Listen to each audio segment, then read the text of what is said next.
પઠાણકોટની અંદર પહેલગામ ફરીથી પઠાણકોટની અંદર પહેલગામ ફરીથી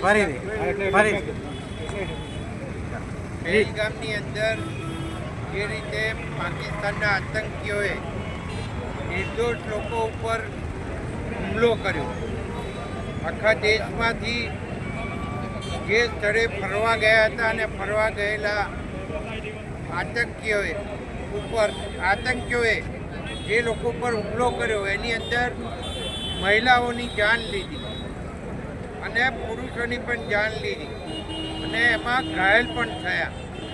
એ આતંકીઓને ભારત દેશના વડાપ્રધાનશ્રીએ સખત શબ્દોમાં વખોડી કાઢ્યો છે અને પાકિસ્તાન ઉપર પૂરેપૂરા એક્શન લેવાની તૈયારીઓ છે. ત્યારે આજે નડિયાદની અંદર આ હુમલાને વખોડી કાઢવામાં આવે છે.